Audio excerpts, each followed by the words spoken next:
કેટલામાં આવ્યા છે આપણે?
चिन्ताहन्तारो यत्पादाम्बुजविमः यानां तान् निजाचार्यान् प्रणमामि मुहुर्मुहुः यनुग्रहतो जन्तु सर्वदुःखातिगोपः तमहं सर्वदा वन्दे श्रीमद्वल्लभम् अज्ञानतिमिरान्धस्य ज्ञानाञ्जनशलाकया चक्षुरुन्मीलितं येन तस्मै श्रीगुरवे नमामि हृदये शेषे लीलाक्षिरापिशायिनं लक्ष्मीसहस्रलीलाभिसेव्यमानं कलानिधिं चतुर्भिश्च षड्भिर्विराजते योषो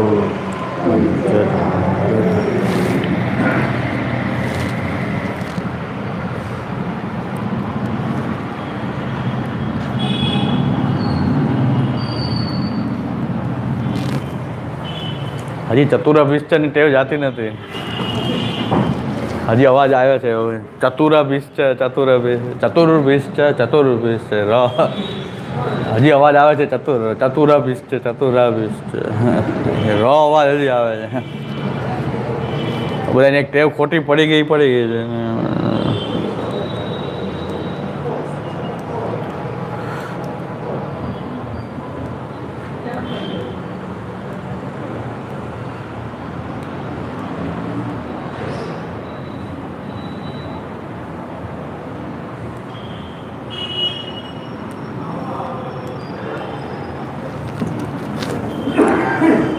એટલે કાલ, કર્મ અને સ્વભાવ ત્રણ વસ્તુ જે છે એ તત્વકોટીમાં શું કામ નથી આવતા? કારણ કે સર્વસાધારણ છે. એટલે તત્વકોટીમાં એની ગણતરી નથી થતી, પણ સ્વરૂપ કોટીમાં જ આપણે એને કાલ, કર્મ, સ્વભાવ જે છે અક્ષરનું રૂપ છે, અક્ષરનું રૂપાંતર માત્ર છે.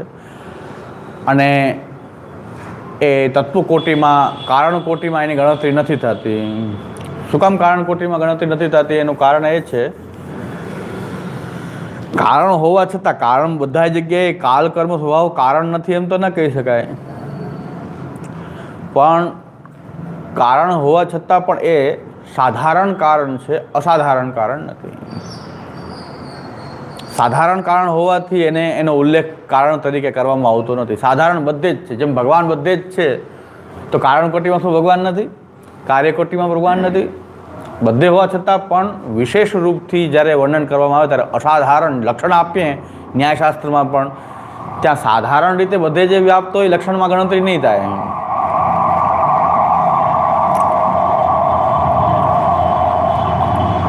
અસાધારણ હોય એને લક્ષણ ગણાય. અસાધારણ ધર્મ હોય કે અસાધારણ જે હોય એ ધર્મ ગણાય. સાધારણ પણ કારણ હોય ને અસાધારણ કારણ હોય. સાધારણ રીતે બધી જગ્યાએ કારણરૂપ હોઈ શકે. જેમ કે ઘડાનું કારણ માટી, ઘડાનું કારણ માટી, તો માટી કેમ કારણ? પૃથ્વી નહીં? માટી શું પૃથ્વી નથી?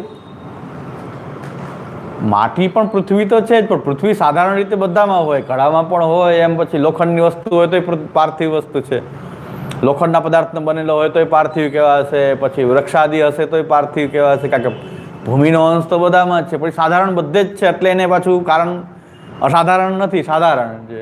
પૃથ્વીમાં તો બધું જેટલું પૃથ્વીમાં પ્રકટ થયેલું છે, બધા પૃથ્વી તત્વો તો બધામાં રહેલું છે, પાર્થિવ પદાર્થો બધામાં રહેલું છે. પણ જ્યારે આપણે કહેશું કે ઘડાનું કારણ શું, કે માટી. માટી શું કામ?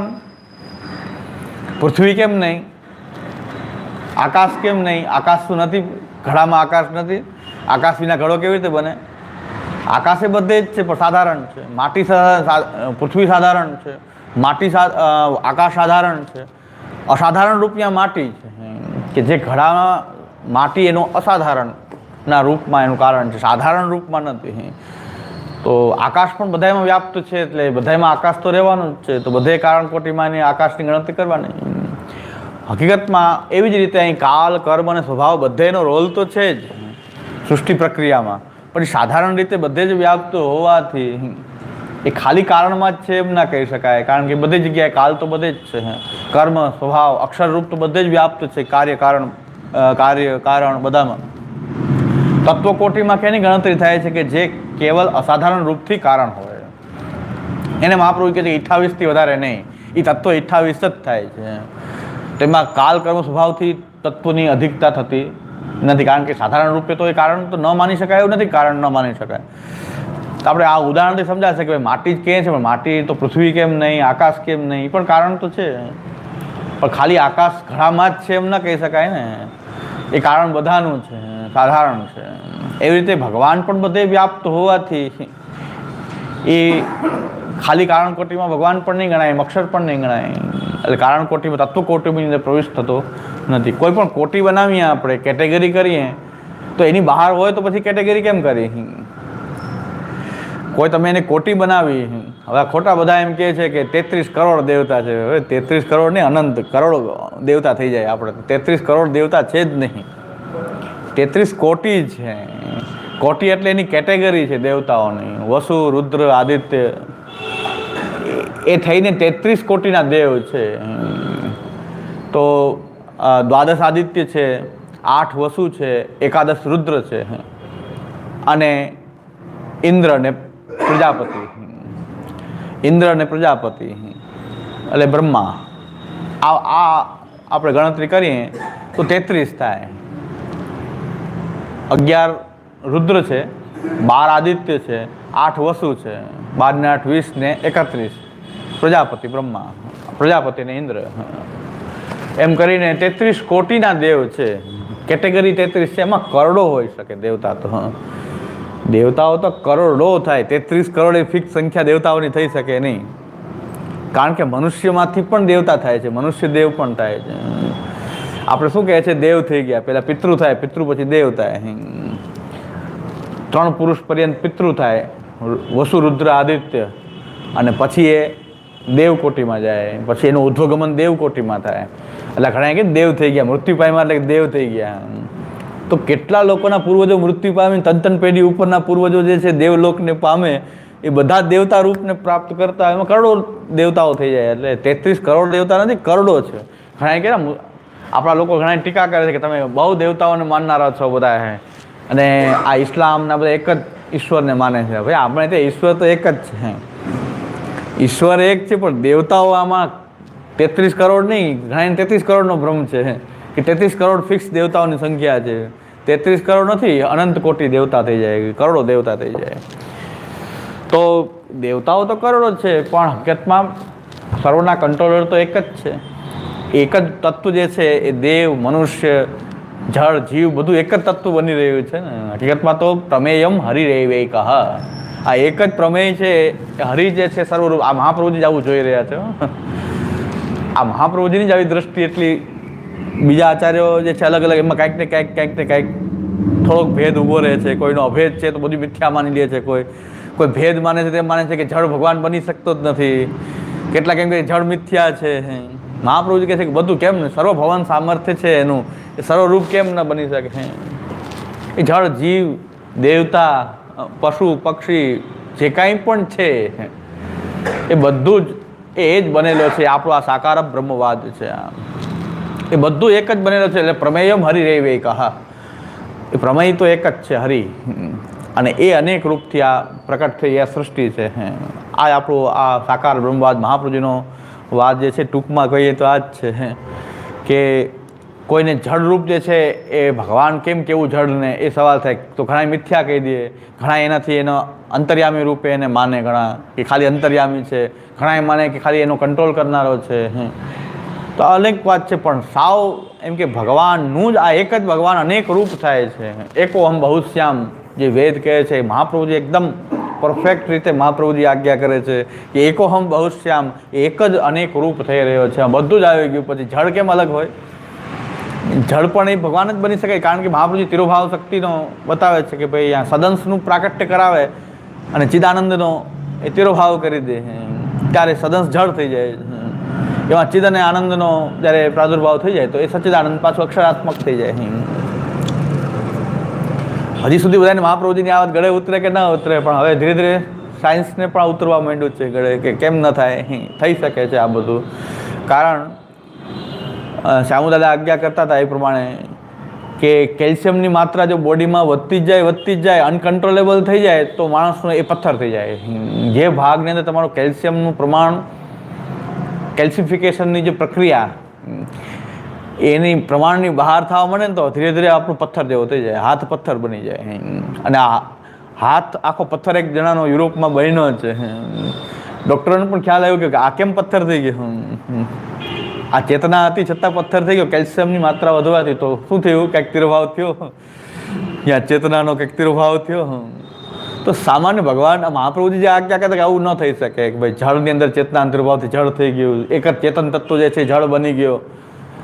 તો આ જળ જ એક આપણો હાથ જેવો હાથ પથ્થરનો હાથ બની ગયો, અને ધીરે ધીરે આખું વધતું જશે તો આખું બોડી પથ્થરનું થઈ જશે. આવા રોગો, હા રોગો ક્યાંક ભગવાન પોતાનું મહાત્મ્ય બતાવવા માટે આ રોગ એવા પ્રકટ કરે કે લોકો વિચારતા થઈ જાય, ડૉક્ટર વિચાર શું છે પ્રકાર, ડૉક્ટરે ધ્યાનમાં આવો એકાદ કેસ બને ત્યારે ધ્યાનમાં આવે. હમણાં જ એક વૈષ્ણવના સમાચારમાં ભગવાનની આ જે લીલા જે છે, આપણું શરીર માત્ર ખાલી સમજીએ ને તો હજી સાયન્સ કે આપણો મેડિકલ સાયન્સ બહુ પાછળ છે આને સમજવા માટે, ખાલી આપણા રચનાને સમજવા માટે. હમણાં એક વૈષ્ણવ મને કીધું કે અમારા માજી સાવ જવાની તૈયારી પૂરું જ થઈ ગયું. ડૉક્ટરે કીધું કે તમે રાજકોટ નહીં પહોંચો, હવે અહીંથી તમને કદાચ એને રાજકોટ લઈ જાઓ એમ્બ્યુલન્સમાં તો રાજકોટ ન પહોંચો તમે, તમારે જે કાંઈક બોલાવો અહીં બોલાવી લો બધાને. હવે કાંઈ લઈ જવા જેવું આમાં છે નહીં, અને રાજકોટ ન પહોંચે શું 1.5 કલાકનો સમય નથી ને, 1.5 તમે રાજકોટ વચ્ચે પૂરું થઈ જશે. તો અમદાવાદથી છોકરા કે બધા અમે તો સફેદ વફેદ કપડાં બધું તૈયાર કરીને, કારણ કે હવે 80-85 વર્ષની એજ હોય ને, અને સાવ નીચે લઈ લીધા હોય, ને ડૉક્ટરે કીધું કે હવે 1.5 કલાક ન કાઢે એટલે પછી અમદાવાદના છોકરાઓ કે પછી અમે તો કપડાં પહેરીને આવી ગયા બધા, 1 દિવસ 2 દિવસ બેઠા. હવે માજી કે મંગલાથી સેન સુધી અત્યારે સેવા કરે છે, પાછી સેવા કરવા માંડ્યા. અને હવે પહેલાં કરતાં બધા સ્પિરિટથી સેવા કરે છે, દવા બવા કાંઈ નહીં. ડૉક્ટર રજા પૂરું કીધું, ડૉક્ટર કે પૂરું થઈ ગયું.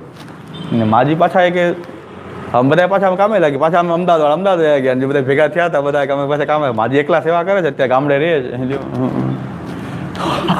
હવે આમાં કેમ ખબર પડે? ડૉક્ટર કે 1.5 કલાક નથી, અને હજી તો કેટલા દિવસ, મહિના 2 મહિના થઈ ગયા છે, ઓછામાં તો 2 મહિના તો થઈ ગયા ને, કે 2 ટાઈમ પહોંચે સેવા ઠાકોરજીની કરે છે, બધું કરી લે છે.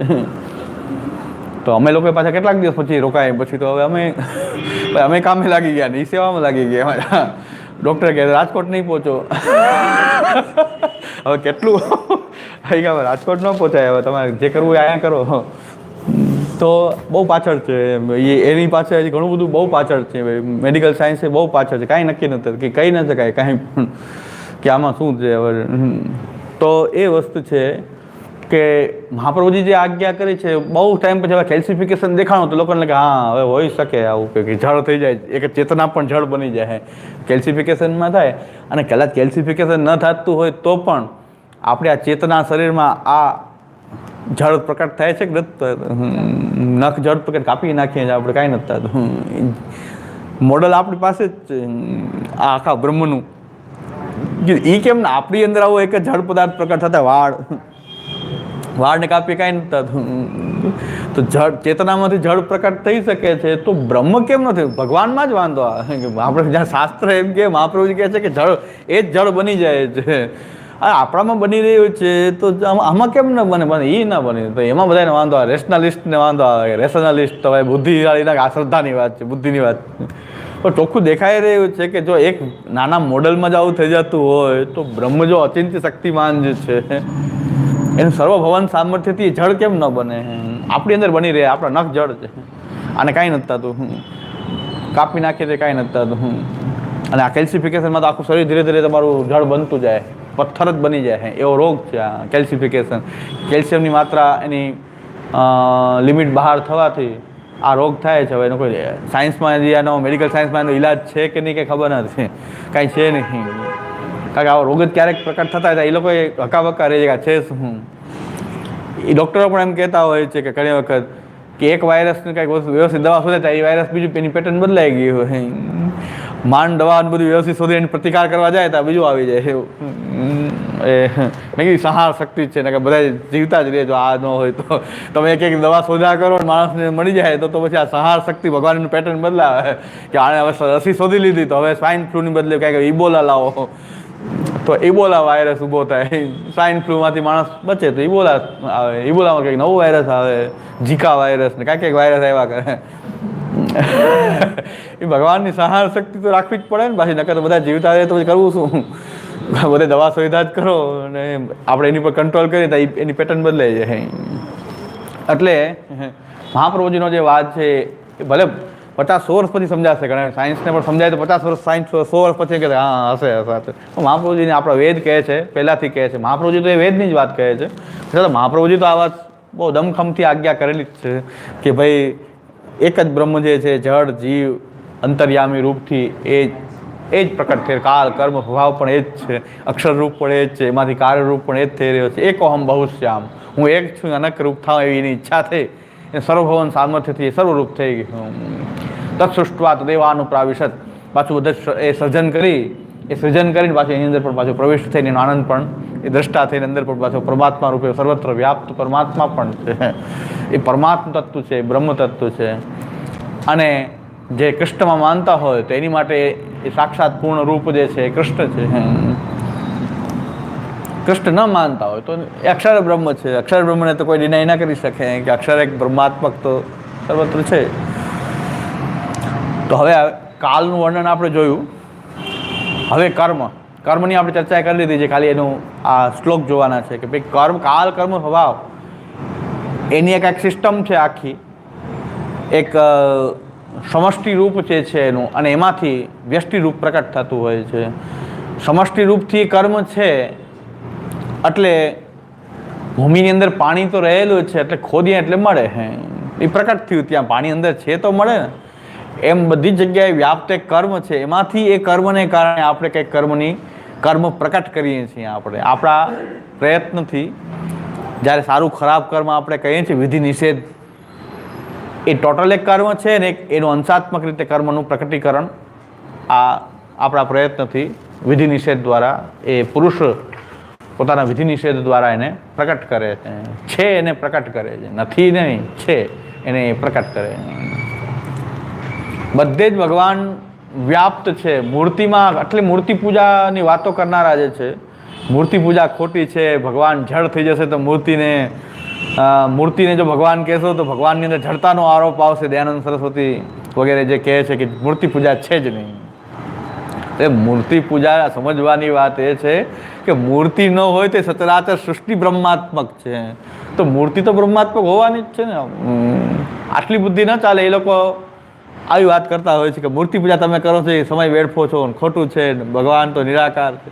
અરે ભાઈ બધે જ છે. સ્વામી અગ્નિવેશે પણ એમ કીધું કે આ બરફના ટુકડાને લોકો અમરનાથ કહે છે. એ અંધશ્રદ્ધા, કેવળ અંધશ્રદ્ધા છે, બરફનો ટુકડો છે અને લોકો એને અમરનાથજી શિવજી કહે છે. તો એ અંધશ્રદ્ધા છે, મૂર્ખાઈ છે. સ્વામી અગ્નિવેશને ખબર નથી. પાછી એને જ પૂછ્યું પત્રકારે કે તો પરમાત્મા કેવા હોય તો પછી કે પરમાત્મા બધે વ્યાપ્ત છે. બધે વ્યાપ્ત છે તો આ મૂર્ખાઈનું પ્રદર્શન તમે કર્યા તો બરફના ટુકડામાં કેમ નથી? શિવજીને પરમાત્મા કહીએ છીએ તો બરફના ટુકડામાં તમે કેમ ના પાડો છો કે સર્વત્ર વ્યાપ્ત છે? તો બરફમાં એની એક જ એના ઇન્ટરવ્યુમાં બે વાત કરી કે બરફના ટુકડા નહીં, કે બધા લોકોને અંધશ્રદ્ધા છે. એ કઈ શિવજી થોડા કહેવાય. તો ભગવાન કેવા, પરમાત્મા કેવા? તો કે ભાઈ તો વ્યાપ્ત છે, સર્વત્ર વ્યાપ્ત છે. અરે સર્વત્ર વ્યાપ્ત છે તો એનો મતલબ બરફમાં તો હોવા જોઈએ ને. તો પછી બરફમાં જે બરફના ટુકડામાં ન હોય તે સર્વવ્યાપ્ત નથી. એટલે આ મૂર્તિ પૂજાનો વિરોધ કરનારા બધી આવી વાત અધૂરી સમજવાળી વાત કરે છે. પણ એને બ્રહ્મરૂપે એંગલથી એકવાર જોઈ લીધું હોય, મહાપ્રભુજી કહે છે બધું બ્રહ્માત્મક રૂપે પ્રકટ થયું છે, પછી મૂર્તિમાં પ્રકટવું કે ન પ્રકટવું એ તો સાવ કોમન વાત. એ તો અમારા ભાવને કારણે અમે આ વ્યાપક બ્રહ્મને ભજવાને બદલે અમે મૂર્તિને ભજી રહ્યા છીએ. ગંગાજીમાં નાહવું હોય, ગંગાજીનું સ્નાન કરવું હોય તો ગંગોત્રીમાંથી પડો અને ઠેઠ ગંગાસાગર સુધી પડો તો આખું ગંગા સ્નાન કર્યું કહેવાય. એવું ગંગા સ્નાન કરે તો ગંગાજીને પ્રાપ્ત થઈ જાય ને. તો ગંગોત્રીમાં પડે અને ગંગાસાગર 1500 કિલોમીટર એમાં તેરા કરે અને છેલ્લે પાછો ગંગાસાગરમાં નીકળે તો પછી એમાં ક્યાં નીકળવા પણ છે? આપણી લિમિટેશન છે. એટલે આપણે શું કરીએ? ગંગા સ્નાન કરવું એક ઘાટમાં કરી લેવું. ગંગાજી એમ થોડા ગંગાજી ઘાટમાં જ છે, બધે નથી એમ ન કહેવાય ને. ગંગાજી તો આખું એનું રૂપ છે. એ તો આખામાં બી આપણે આવડી મોટી ગંગાજી છે. તો આપણે એક ઘાટમાં નાહવું પડે ને, કે તો આપણે કેમ નાહી શકીએ? એમ મૂર્તિ પણ એવું છે કે આખું સચરાચર સૃષ્ટિ બ્રહ્માત્મક છે. એમાં અમારે ભજવું હોય તો કેમ ભજીએ? તો મૂર્તિમાં ભજીએ, યજ્ઞમાં ભજીએ, મૂર્તિમાં ભજીએ. એટલે મૂર્તિ પૂજાનો વિરોધ કરનારા બ્રહ્માત્મક દ્રષ્ટિ ન હોવાને કારણે મૂર્તિ પૂજાનો વિરોધ કરતા હોય છે. તો મૂર્તિ પૂજાના વિરોધીઓને એ ખબર નથી, બ્રહ્માત્મક રૂપ એવું છે કે સર્વત્ર છે. એ તો આપણે આખા બ્રહ્મને ભજવાની તાકાત નથી આપણે. તો મૂર્તિમાં ભાવ કરીને ને ભજે. મૂર્તિ જેટલો જ ભગવાન છે એવું અમે ક્યાં કહીએ છીએ? ભગવાન મૂર્તિની બહાર નથી, એ તો નાસ્તિકતા છે. બધું બ્રહ્માત્મક માન્યતા છે. તમે મૂર્તિનું ભજન કરો તો જ તમે આસ્તિક છો, નહીં તો નાસ્તિકતા છે. આ તો કેવલ ભસ્મ હોમ છે કે આપણે ઠાકોરજીના સ્વરૂપને ખાલી એમ માની કે આ સ્વરૂપ જેટલા જ ઠાકોરજી, પછી ક્યાંય ઠાકોરજી નહીં. પછી આપણે ગમે એવા કામ કરી શકીએ, ક્યાંય જોતો નથી. મંદિર બંધ થાય એટલે એની દ્રષ્ટિ બંધ થઈ ગઈ. એવું માનનારા આજે મૂર્ખાઈ કરી રહ્યા છે. એટલે બધે જ પરમાત્મા વ્યાપ્ત છે, પણ એનું ભજનીય રૂપ જે છે આપણે આપણી લિમિટેશનને કારણે આટલું જ ધારણ કરવું પડે. કારણ કે અમે આટલાને જ ભજી શકીએ, હવે મોટા સ્વરૂપને ન ભજી શકીએ. વાર્તામાં એ પ્રમાણ છે. આપણે ત્યાં પદ્મનાભદાસજીની વાર્તામાં તાળ જેવું સ્વરૂપ પ્રકટ થયું. પદ્મનાભદાસજી પહેલાં મહાપ્રભુજીને એમ વિનંતી કરી કે મહાત્મ્ય જોઉં તો મારું, હું તો બહુ શાસ્ત્ર ભણ્યો છું, એટલે મને ખાલી ભાવવાળી વાતનો વિશ્વાસ ન આવે. બહુ શાસ્ત્ર ભણેલા હતા, પોતે પૌરાણિક હતા, કથા કહેતા હતા, એ વખતેના કથાવાચક હતા. તો પદ્મનાભદાસજી કીધું કે હું મહાત્મ્ય જોઉં તો સેવા કરું, બાકી એમને મારું મન ન લાગે, કે મને એવો વિશ્વાસ નહીં આવે. ત્યારે મહાપ્રભુ કહેતા તો મહાત્મ્ય બતાવે. તો એક તાળ જેવું સ્વરૂપ પ્રકટ થયું, એક તાળના ઝાડ જેટલું એક સ્વરૂપ પ્રકટ થયું. પદ્મનાભદાસજીને કરો સેવા. તો પદ્મનાભદાસજી ઠાકોરજી કે આ મારું રૂપ. અવડા મોટા રૂપ નહીં, ખાલી તાળ જેવું તો બહુ નાનું કહેવાય બ્રહ્મની સામે. બ્રહ્મ તો આવો વ્યાપક, પણ એમાં તાળ જેવું સ્વરૂપ જોઈને જ આપણે એમ આની સેવા કેમ નહીં? મહાપ્રભુ કીધું સેવા ન થયા નહીં. તાળ જેવું સ્વરૂપ હોય તો મસ્તકના સિંગા ધરાવે તો લિફ્ટ રાખવી પડે.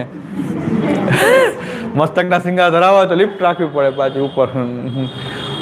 પછી પાછી નીચે ઉતરવું, પાછી ધીરે ધીરે લિફ્ટ આખો દિવસ લિફ્ટમાં ચડાવ ઉતર કરવી પડે સેવા કરવી હોય તો એ સેવા કેમ થાય? એ સ્વરૂપને સ્નાન કેમ કરાવવું? એ સ્વરૂપને સ્નાન કેમ કરાવવું? પૂજન થઈ શકે.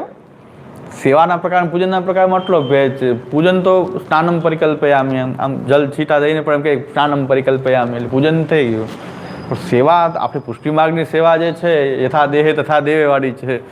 તો સ્નાન કરાવવું, શૃંગાર કરવું, એવી આપણી જે સેવા જે છે, ટોટલ આપણું પ્રભુની અંદર ઇન્વોલ્વમેન્ટ જે છે, એવી જે સેવા છે એ અશક્ય નથી. તો મહાપ્રભુજી વિનંતી કરી કે આ સ્વરૂપની સેવા નહીં થઈ શકે, એટલે ગોદમાં બિરાજો એટલા બનો તો સેવા થાય. તો એની સ્વરૂપ મહાપ્રભુજીના ગોદમાં બિરાજે એવડું જ થયું. અને પછી પદ્મનાભદાસજીને પધરાવ્યા શ્રી મહાપ્રભુજીએ, શ્રી મથુરાધીશજી. તો શ્રી મથુરાધીશના પ્રાકટ્યની વાર્તા આપણે ત્યાં આવી છે. એટલે વ્યાપક એનું દિવ્ય રૂપ, એનું બહુ વ્યાપક વિરાટ રૂપ જે છે, એ વિરાટ રૂપ જે છે એને સેવા ન થઈ શકે એનો. એટલે અમે મૂર્તિ એક અમે સેવા કરી શકીએ એવી મૂર્તિ પધરાવીએ છીએ. પૂજનમાં પણ અમે એ પૂજા કરી શકીએ વ્યવસ્થિત રીતે બધી જગ્યાએ. એટલા માટે પૂજાની પણ એક સ્થિર મંદિરમાં બિરાજવા મોટા સ્વરૂપ ચાલે. પણ આપણી જે પૂજા છે, ઘરની પૂજા જે છે, કે જે આપણે બધે પધરાવી જવી હોય પૂજા કે સેવા, એની માટે તો એવું રૂપ જોઈએ કે જે આપણે એને પધરાવી શકીએ, મેન્ટેન કરી શકીએ. એટલે એ આપણી લિમિટેશનને કારણે ભગવાનનું નાનું રૂપ આપણે પણ આપણે એમ નથી કહેતા કે આટલા રૂપની બહાર એ ઈશ્વર નથી, બ્રહ્મ નથી, એમાં આપણે નથી કહેતા કે આની બહાર બ્રહ્મ નથી. એટલે સેવા પ્રકારની અંદર આપણે બધું જ બ્રહ્માત્મક માનીને ઠાકોરજીની સેવા કરીએ છીએ કે આખું મંદિર પણ બ્રહ્મ છે, અક્ષર બ્રહ્મનું રૂપ છે, પછી જે કાંઈ સેવાના પદાર્થો છે એ પણ એનું રૂપ છે. ભક્તોની ભાવના કરી, યમુનાજીની, ગિરિરાજજીની બધી ભાવના કરી, ઠાકોરજી બિરાજવાની ચોકી, ચરણ ચોકી જે છે, યશોદાજીની ગોદ છે, એ યશોદાજીની ગોદમાં બિરાજીને ઠાકોરજી બિરાજી રહ્યા છે. ઠાકોરજીને મુખવસ્ત્ર કરાવીએ છીએ તો એ યશોદાજીનું ઉત્તરીય વસ્ત્ર છે ઉપરનું સાડીનું, એનાથી મુખ પહોંચે છે ઠાકોરજીનું. એ બધામાં કંઈક ને કંઈક આવી ભાવના કરીને આપણે એ પધરાવીએ છીએ. ખાલી એક બુહારીને મંદિર વસ્ત્ર, આપણા જેને પોતા કહીએ એને પણ આપણે માનીએ છીએ કે લલિતાજી વગેરે સખીજનોનો એ સાડી છે કે એનાથી ઠાકોરજીના ચરણ ચિહ્ન પહોંચે છે. બધામાં અલૌકિક બ્રહ્માત્મક ભાવના કરીને મૂળ આપણો હેતુ એ છે કે મૂર્તિની બહાર એ બ્રહ્મ નથી એમ આપણે નથી કહેતા. એટલે મૂર્તિ પણ બ્રહ્મ છે, સર્વ બ્રહ્મ છે એટલે મૂર્તિ પણ બ્રહ્મ છે. બ્રહ્માત્મક હોવાથી મૂર્તિમાં ભગવાનનું પ્રાકટ્ય થવું બહુ સહજ વાત છે. આપણી માટે મહાપ્રભુજીની કૃપાથી આપણને આ દ્રષ્ટિ શ્રી મહાપ્રભુજી અજ્ઞાન તિવિરાન દર્શી જ્ઞાનાંજન સલાહ કહ્યા. મહાપ્રભુજી આપણને આ દ્રષ્ટિ આપી છે, અતસ્તુ બ્રહ્મવાદેન. આ બ્રહ્મવાદને સમજાવ્યું છે મહાપ્રભુજી, એટલે આપણને ક્યારેય આપણી મૂર્તિમાં અભાવ નહીં આવે. મૂર્તિ પૂજાથી આપણો ભાવ ક્યારેય ખંડિત નહીં થાય. બીજા લોકોને આ વાત ખબર નથી બ્રહ્માત્મક દૃષ્ટિની, સાકાર બ્રહ્મવાદની. એ લોકો આવા પ્રવચનોથી કદાચ ભોળવાઈ જાય ને એમ લાગે ના ના ના મૂર્તિમાં ભગવાન ક્યાંથી હોય, તો એ તો જળ પદાર્થની મૂર્તિ છે, જળ પદાર્થની મૂર્તિ છે. તો ઘણા એવા ઉદાહરણ આપ્યા છે કે આ સોમનાથ મહાદેવજી જો સાક્ષાત હતા તો મોહમ્મદ ગજની કેવી રીતે એને ખંડિત કરી નાખ્યા. એને ખંડિત કેમ કહેવાય? સાક્ષાત શિવજી હતા. તો ભાઈ શિવજીને ખંડિત ન કરી શકાય, એની શિવજીના મૂર્તિને ખંડિત કરી શકાય, શિવજીને ન કરી શકાય કોઈ ખંડિત. શિવજીને કેમ ખંડિત કરી શકાય? કારણ કે બધું એ મોહમ્મદ ગજનીમાં એ વ્યાપ્ત છે, તલવારમાં એ વ્યાપ્ત છે, બધે મોહમ્મદ ગજનીમાં ક્યાંય નથી. એ તો બધે જ છે. તમને એવી ભ્રમણા છે ખાલી શિવજીને તોડી નાખાય, મૂર્તિ તૂટે, શિવજી ના તૂટે.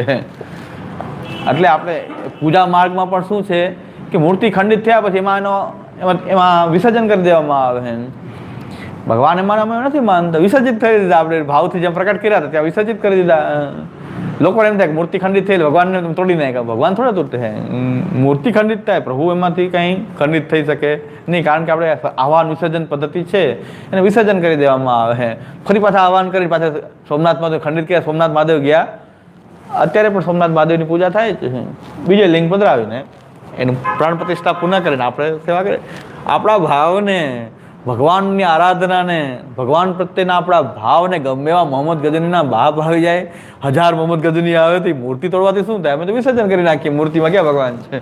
એ તો અમારા હૃદયમાં ભગવાનની જે ભાવના જે છે ને કોઈ ગજની કોઈ તોડી શકે નહીં. કોઈ શ્યામ માનવ ગમે એવો આવે છે, અત્યારે ચાલ્યું છે શ્યામ માનવનું, શ્યામ માનવ અમારા ભક્તિભાવને તોડવા સમર્થ નથી. શ્યામ માનવ હમણાં આપણામાં કેટલાય મોહમ્મદ ગજની છે, એવા નથી કે જે આપણા શાસ્ત્રનું ખંડન કરતા હોય છે. આપણા લોકો વૈદિક ધર્મને માનનારા, એ પરિવારમાંથી આવનારા, બ્રાહ્મણ પરિવારમાંથી આવનારા, આપણા જેને હિન્દુ કહીએ એવા પરિવારમાંથી આવતા એ લોકો આપણા વિરુદ્ધ વાતો કરતા હોય છે. એ દુઃખદ વાત છે. વિજ્ઞાન જાથા બધા છે તો બ્રાહ્મણ, જયંત પંડ્યા. અંધશ્રદ્ધાનો વિરોધ કરે તો સારી વાત છે, બહુ બિરદાવા જેવી વાત છે. અંધશ્રદ્ધાનો વિરોધ થવો જોઈએ, પણ તમે એનાથી આગળ વધી જાઓ કે ભગવાન પણ નથી, પૂજા પદ્ધતિ ખોટી છે, એ અંધશ્રદ્ધા છે, ત્યાં વાંધો આવે. તમે અંધશ્રદ્ધાને ખોટી પાડો, ભૂવા ભરાડિયા બધા જે લોકોને છેતરનારા એને ખુલ્લા પાડો. પણ ભગવાનની આરાધના ખોટી છે ને ભગવાન ખોટો છે, એ પછી એ મોહમ્મદ ગજની જેવા કામ છે બધા. એ મોહમ્મદ ગજની છે. પણ મોહમ્મદ ગજની મૂર્તિ ખંડિત કરી શકે, પણ ભક્તિ ભાવને થોડા તોડી શકે. ભગવાનના બ્રહ્મના રૂપને તમને એમ લાગે કે પાણીમાં ખૂબ લાકડી મારું, પાણીને તોડી નાખ્યું. પાણી તૂટે ક્યાંથી? પાણીમાં લાકડી મારે કોઈ, ગમે એની લાકડી મારે આપણે એમ થાય કે પાણીના ભાગ કરી નાખ્યા, 2 ભાગ કરી નાખ્યા. જેવી આ લાકડી હટાવે પાછી તો એક ને એમ આખું વ્યાપક રૂપ અદ્વૈત બ્રહ્મ છે, તેજોમય કહેવાય. આ બ્રહ્માત્મક રૂપની અમે તો ભાવના કરી રહ્યા છીએ.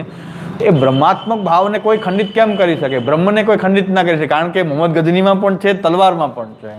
શ્યામુદાદા એ જવાબ આપ્યો કે મોહમ્મદ ગજની જ્યારે શિવજીને તોડ્યા તો શિવજી તો સમર્થ હતા, તો કેમ લિંગ તૂટી ગયું શિવજીનું મૂર્તિ? તો શિવજીની એક મૂર્તિ તૂટી, પણ શ્યામુદાએ કીધું શિવજી તો ક્યાં હતા? તો મોહમ્મદ ગજની તલવારમાં હતા. હા, એ ક્યાં પધારી ગયા શિવજી? તો મોહમ્મદ ગજનીની તલવારમાં પધારી ગયા. મોહમ્મદ ગજનીમાં વ્યાપ્ત છે, એને કોણ તોડી શકે? એ શિવજી એમાંથી હટીને મોહમ્મદ ગજનીની તલવારમાં પધારી ગયા. એનું સામર્થ્ય છે, તો અહીંયા પ્રકટ થઈ શકે ને.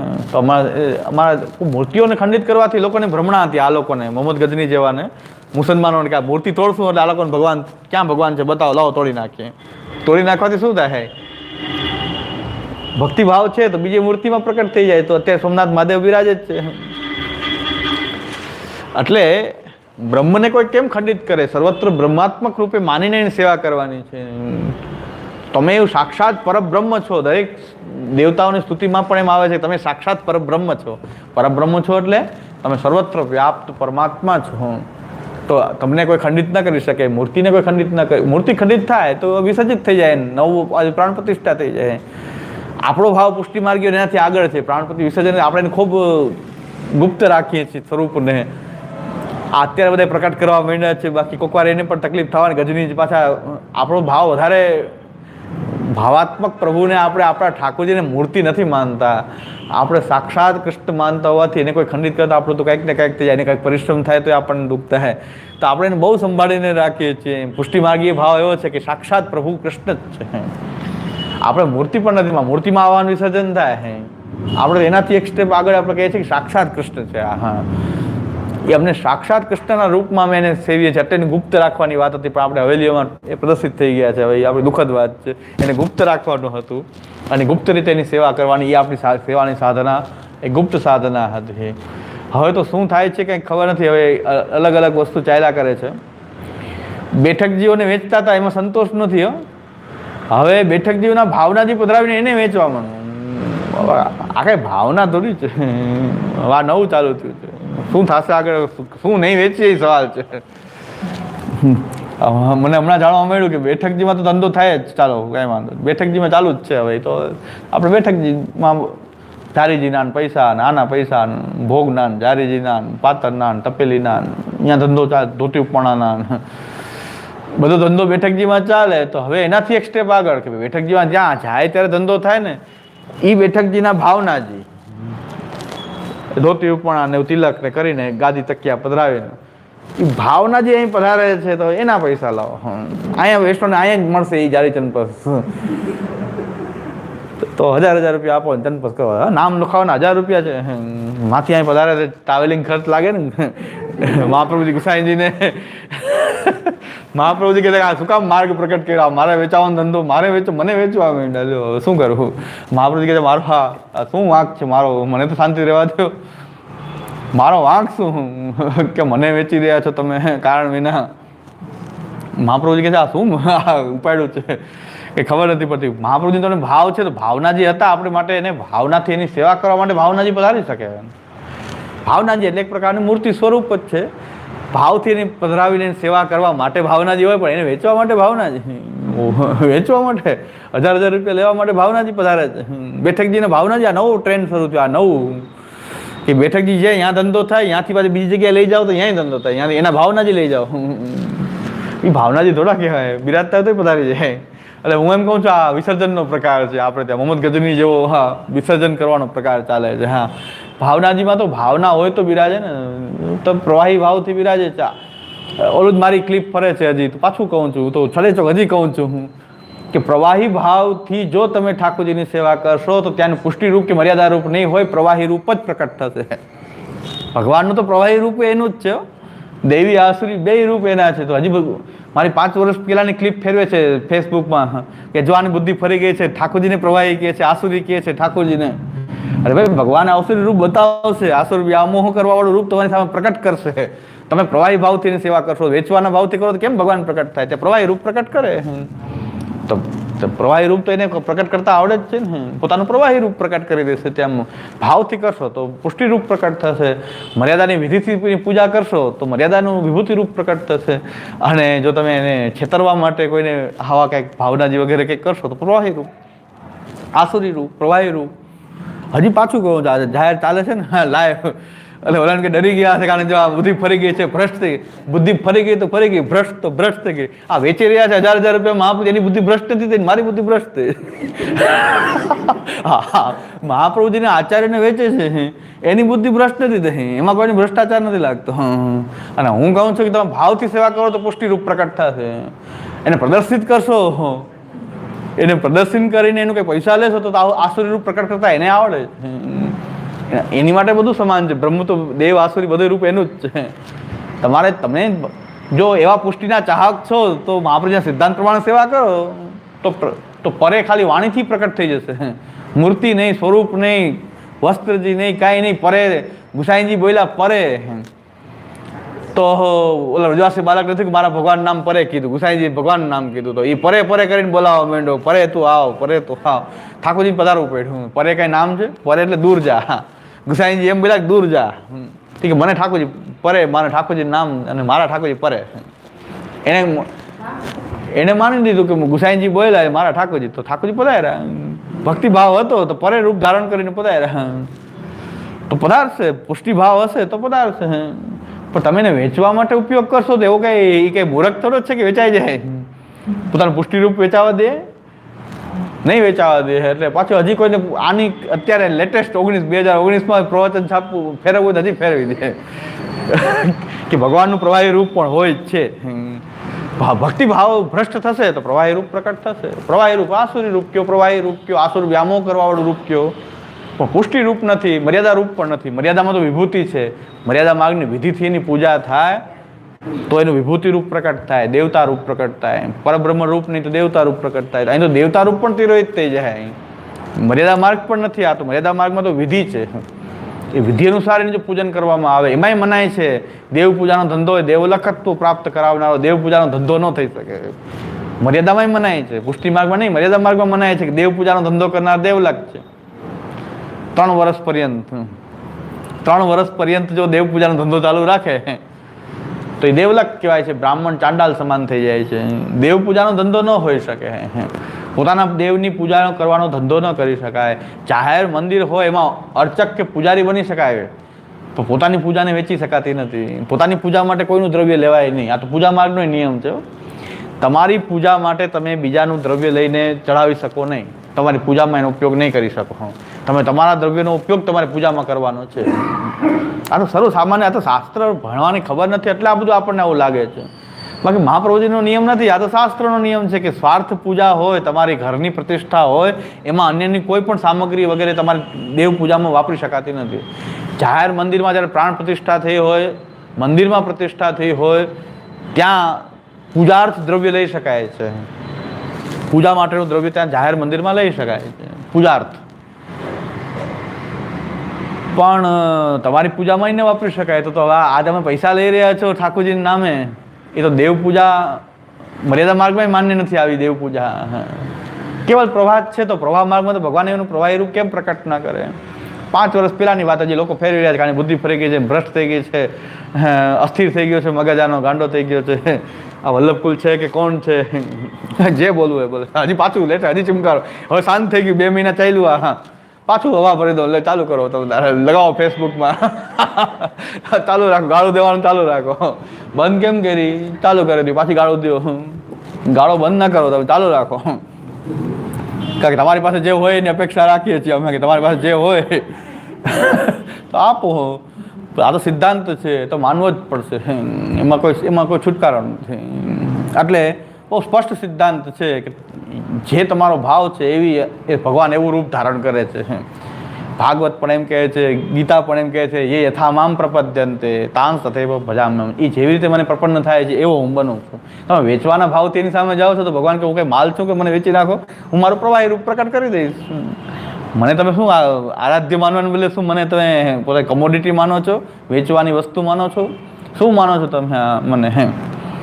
તો ભગવાન પણ પોતાનું આસુરી રૂપ પ્રકટ કરતા આવડે છે, આસુર વ્યામોહ કરતા એને આવડે છે. આસુર વ્યામ બુદ્ધને આપણે શું અવતાર નથી માનતા ભગવાનનો, પણ છતાં બુદ્ધનો અવતાર આસુર વ્યામોહ કરનારો અવતાર છે. આસુરી જીવને મોહિત કરનારો અવતાર માનીએ છીએ આપણે. તો ભગવાનનું આસુરી રૂપ કેમ ન હોઈ શકે?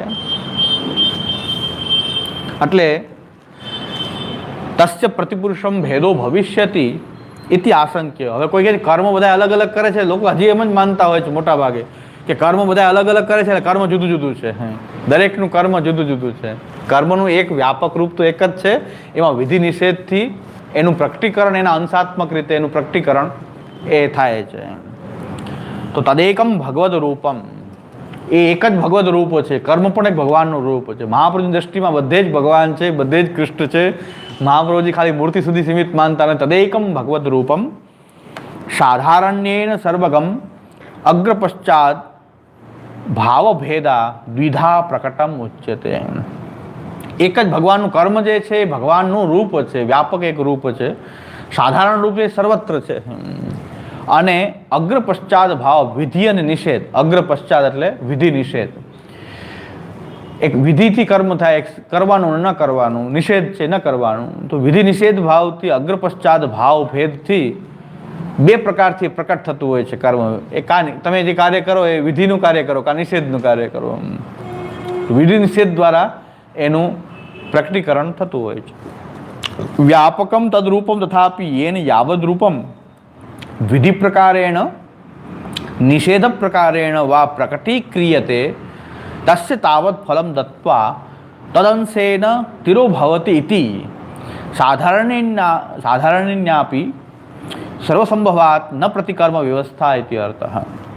વ્યાપક એક રૂપ છે કર્મ, અક્ષરનું જે કર્મ રૂપ જે છે. તથાપી યેન યાવદ રૂપમ વિધિ પ્રકારેણ નિષેધ પ્રકારેણ, જેટલા પ્રમાણમાં એ વિધિ કે નિષેધના પ્રકારથી પ્રકટ થાય છે, પ્રકટીક્રિયતે એને પ્રકટ કરવામાં આવે છે, તસ્ય તાવત ફલમ દત્વા, એ કર્મ ક્યાં સુધી ઊભું રહે છે, એ કર્મ ક્યાં સુધી એનું ઊભું રહેશે, ફલ આપે ત્યાં સુધી. કર્મ ફલ આપ્યા વગર તો રહેશે નહીં. કર્મ કર્યું એટલે ફલ તો નિશ્ચિત છે. અને તસ્ય તાવત ફલમ દત્વા, એ ફલ આપીને તદંશેન તિરોભવતી, એટલા અંશમાં જેટલું પ્રકટ થયું એટલા અંશમાં પાછો એનો તિરોભાવ થઈ ગયો. સાધારણ્યેન અપી સર્વસંભવાત, સાધારણ રૂપથી તો બધે જ છે. ન પ્રતિકર્મ વ્યવસ્થા, એટલે સાધારણ રૂપથી બધે હોવાથી પ્રતિકર્મ જુદી જુદી વ્યવસ્થા, અલગ અલગ બધાનું કર્મ અલગ અલગ છે એવી પ્રતિકર્મ વ્યવસ્થા નથી. આ કર્મનો સિદ્ધાંત પુષ્ટિ માર્ગનો, મહાપ્રભુજીનો અને વૈદિક સિદ્ધાંત કર્મનો આ છે. એટલે આના ઉપર ઘણા પુસ્તક બધા અલગ અલગ લખાતા હોય છે કર્મનો સિદ્ધાંત. ને મૂળ વેદમાં કહેલો કર્મનો સિદ્ધાંત આ પ્રકારનો છે જે મહાપ્રભુજી આપણને બતાવે છે. પછી આના આધારે જે કાંઈ કોઈ પોતાની રીતે લખતા હોય છે કર્મ વ્યવસ્થા. પ્રતિકર્મ વ્યવસ્થા નથી, પ્રતિકર્મ જુદું જુદું નથી. કર્મ તો એક ભગવદ રૂપ છે. ખાલી આપણે કંઈ જળ રૂપને જ ભગવાન માની છે એવું નથી. કર્મ પણ અક્ષરાત્મક રૂપ માને છે. કાલ પણ ભગવાન છે, કર્મ પણ ભગવાન છે, સ્વરૂપ પણ ભગવાન, એ સ્વભાવ પણ ભગવાન છે. એ સર્વત્ર ભગવાન આમ કરતાં કરતાં કરતાં સર્વમ ખલુ ઇદમ બ્રહ્મ, એ બ્રહ્માત્મકતા થઈ જાય. આ રીતે ધીરે ધીરે દરેક વસ્તુ બ્રહ્મ છે, દરેક વસ્તુ બ્રહ્મ છે. એ થતાં થતાં અંતે બધું જ બ્રહ્માત્મક છે. બધું જ બ્રહ્માત્મક છે એટલે હું પણ બ્રહ્માત્મક છું. એટલે આ રીતે જ્ઞાન માર્ગની પ્રક્રિયા પણ આ જ છે. બધાને બ્રહ્મ માનવાથી તમારી અંદર પણ બ્રહ્મ ભાવ આવે. તર્હિ એક કથમ યુગપત સુખ દુઃખે પ્રયચ્છતે, હોય એક કર્મ જે છે એક સાથે સુખ અને દુઃખ બે કેમ આપે. તર્હિ એક કથમ યુગપત, એક સાથે સુખ અને દુઃખ એક સાથે કેવી રીતે આપી શકે. ઇતિ આશંક્ય આહ અગ્ર પશ્ચાત ભાવ ભેદાત ઇતિ. એટલે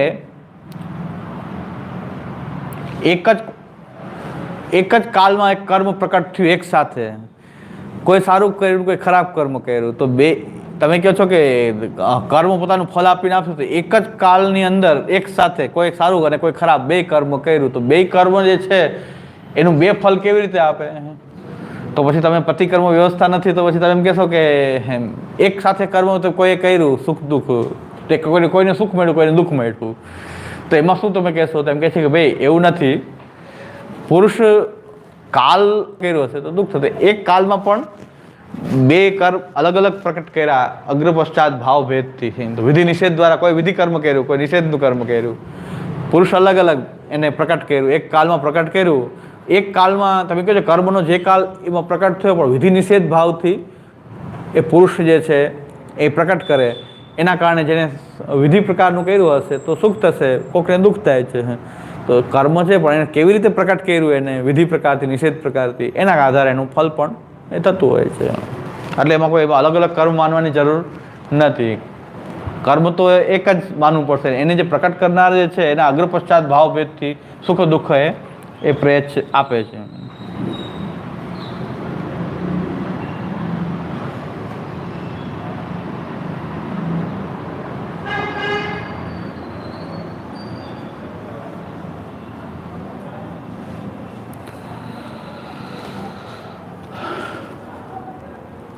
કાલ કર્મ તસ્ય એકત્વે પ્રમાણમ આહા સૃષ્ટૌ સાધારણમ ઇતિ. સૃષ્ટૌ સૃષ્ટિ જ્યારે પ્રકટ થઈ, તમે કહો છો કર્મ પ્રકટ તો અત્યારે જ થયું, તો સૃષ્ટિના આરંભમાં કર્મ હતું કે નહીં? તો હતું, સાધારણ રૂપથી તો હતું જ ને. પુરુષ પ્રકટ નથી થયો, જીવ, તો ભાઈ કર્મ પ્રકટ નહીં હોય? કર્મ તો હતું જ. કર્મ હતું એટલે તો આ એ રજોગુણની અંદર ક્ષોભ ઉત્પન્ન થયો વગેરે આપણે કહીએ છીએ, કર્મ જ થયું ને. કાલને શુદ્ધ કર્યો, પછી રજોગુણથી સૃષ્ટિ એ ત્રણેય ગુણોની એ સૃષ્ટિમાં ઇમ્બેલેન્સ થયું, તો કાંઈક કર્મ તો પ્રકટ થયું. તો સાધારણ રૂપથી કર્મ હતું, આપણે પ્રકટ કર્યું એને પહેલાં પણ હતું એ સાબિત થાય છે ને કર્મ. કારણ કે લોકો પ્રકટ કર્યું ત્યારે કર્મ પ્રકટ થયું, તો એની પહેલાં કર્મ ન હોવું જોઈએ. તો સૃષ્ટિના આરંભકાળમાં મહાપ્રભુ કહે છે સૃષ્ટૌ સાધારણમ, સાધારણ રૂપથી તો સૃષ્ટિના કાલમાં હતું જ. તદ્ધિ શ્વાંસેન પ્રકટમ યથા, એ અંશભાવથી એમાંથી જ આ પ્રકટ થતું હોય છે. બેંકની અંદર પૈસા છે એમાંથી, એટલે એટીએમમાંથી આવતા હોય છે. એટીએમમાંથી થોડા થોડા એના અંશાત્મક પ્રકટ થાય છે, પણ ત્યાં બેલેન્સ છે ને, ત્યાં અંદર બેલેન્સ છે એટલે એટીએમમાંથી પૈસા આપણે કાઢી શકીએ અંશાત્મક રીતે. તો એમ કહે છે તદ્ધિ શ્વાંસેન પ્રકટમ યથા, પોતાના અંશથી એ જે રીતે પ્રકટ થાય છે. કાલવત સકલમ રૂપમ અંગમ તદ્વશકમ તથા, કાલની જેમ જ છે. કાલ પણ જેમ સર્વસાધારણ છે, એમાં કર્મ પણ એવું જ છે. પણ એક કર્મની વિશેષતા એ છે કે કર્મ કોને બાધક કરતું હોય છે? કર્મ કે જે કાલમાં પ્રકટ થયો હોય એને ઉપર કર્મ આવ્યું હોય છે. તદ્વશકમ, કાલને વશ હોય એને કર્મ વશીભૂત કરે. કાલની પરને કોઈ કર્મ વશીભૂત કરતું નથી. ઘણા કે ભગવાનને દોષ લાગે, ન લાગે, એ કાલમાં પ્રકટ નથી થયો ને. કાલને જે વશ છે એને કર્મ વશ કરે. તો ભગવાન કોઈ પણ કર્મનું ભગવાનને ફળ ન લાગે. એક વૈષ્ણવનો પ્રશ્ન છે, અત્યારે બધું ચાલ્યું છે એ પ્રમાણે બધા કે રામાયણના રામે કોઈને છલથી પણ માર્યા, વાલીને છલથી માર્યો રામે, છલ કર્યું વાલી સાથે. પછી સીતાજીને ઘરમાં ધોબીને કાન ભંભેરણી કરી, ધોબી એટલે સીતાજીને કાઢી મૂક્યા. ગર્ભવતી હતા ત્યારે સીતાજીને મહેલમાંથી કાઢી મૂક્યા. અગ્નિ પરીક્ષા લીધી. તો આ બધું યોગ્ય કાર્ય કહેવાય? કોના માટે યોગ્ય નથી? યોગ્ય અયોગ્ય કોના માટે? જે કાલને વશ હોય એ તો. અમે રામચંદ્રજીને જો એક ખાલી નાયક માનતા હોય, કથાનો હીરો, એક વ્યક્તિ કે રાજા માનતા હોય તો આ બધા દોષ છે એમાં. પણ અમે રામચંદ્રજીને પરમાત્મા માનીએ છીએ ને, સાક્ષાત ભગવાન માનીએ છીએ, એટલે એને કોઈ એની માટે આ લીલા રૂપ છે. એની માટે કાલને વશ હોય એને કર્મનો દોષ, કર્મ વશ થાય. એ કાલ કે કર્મને વશ નથી, કારણ કે કાલની બહાર છે. કાલ એમાં પ્રકટ થયો છે, એ કાલમાં નથી પ્રકટ થયા. હવે આ વાત જો તમે માનો તો રામચંદ્રજીમાં દોષ નથી, નહીં તો રામચંદ્રજી દોષ માનો, અમને કઈ વાંધો નથી. કથાના નાયકના રૂપમાં તમે રામચંદ્રજીને જોવો છો, વ્યક્તિના રૂપમાં, તો પછી તમે દોષ માનો દોષ. તો વ્યક્તિમાં તો ગુણ દોષ બે હોવાના જ છે ને. ગમે એવો સારો વ્યક્તિ હોય, કાંઈક દોષ તો હશે જ ને. વ્યક્તિ તરીકે તો ક્ષમ્ય છે, કોઈના કાંઈક દોષ હોય તો વ્યક્તિમાં તો બધા ગુણ ક્યાંથી લાવવા? બધા ગુણ ન લાવવા. વ્યક્તિમાં તો કંઈક ગુણ હોય એને લઈએ, બાકી દોષ તો રહેવાના જ છે. આપણામાં બધામાં હોય. મને મારો ન દેખાતો હોય, મને સારો જ લાગતો, પણ દોષ તો આપણામાં હોય જ. આપણામાં તો હોય જ દોષ. તો રામચંદ્રજીને જો તમે કંઈક એક નાયક માનતા હો અને એક સામાન્ય વ્યક્તિ માનતા હો તો દોષ છે, દોષ. તો ગુણ દોષ બધું હોવાનું જ છે. પણ તો અમે તો એને ભગવાન માનીએ છીએ, એટલે કાલને વશ ન હોવાથી કોઈ કર્મનો દોષ એને લાગતો નથી. એની માટે લીલારૂપ થઈ જાય, એ બધું એની માટે લીલારૂપ થઈ જાય છે, કારણ કે કાલમાં એ પ્રકટ થયા નથી. બીજી વાત કે સીતાજીને દેશ નિકાલો આપ્યો, ચાલો અયોધ્યાની બહાર કાઢ્યા સીતાજીને, છતાં સીતાજી રામચંદ્રજી દૂર હતા. કારણ કે રામચંદ્રજી તો જ્યાં સીતાજી ગયા છે ત્યાં રામચંદ્રજી તો છે જ, સર્વત્ર વ્યાપ્ત છે. ભગવાન પોતાને દૂર કોઈને કેમ કરે? એ તો આપણી દ્રષ્ટિમાં રામચંદ્રજી ખાલી અયોધ્યાથી સીમિત થોડા છે, એ સર્વત્ર વ્યાપ્ત પરમાત્મા છે. તો પછી સીતાજી ક્યાં દૂર ગયા? રામચંદ્રજી દૂર ક્યાં ગયા? આપણો બ્રહ્મદ્રષ્ટિ ન હોવાને કારણે કોઈ એક વ્યક્તિ તરીકે જોવો તો દોષ લાગે, તો કૃષ્ણમાં તો અનેક દોષ લાગે. કૃષ્ણમાં તો દોષનો ભંડાર છે. કૃષ્ણમાં તો દોષનો ભંડાર છે, છતાં પણ વિચારવાની વાત છે ને, ભગવાન કેમ કહેવાય? ભગવાન કહેવાતું હોય તો મતલબ એ છે કે એ કાલને જે વશ હોય એને કર્મના દોષ લાગે, પણ કાલની જે બહાર હોય, કાલ જેને વશ હોય એને દોષ કેવી રીતે લાગે? હવે આપણને ઈર્ષા થાય તો ઈર્ષા, ઘણાની ઈર્ષા થાય ને ભગવાનની, એ બધું કરી શકે? કરી શકે.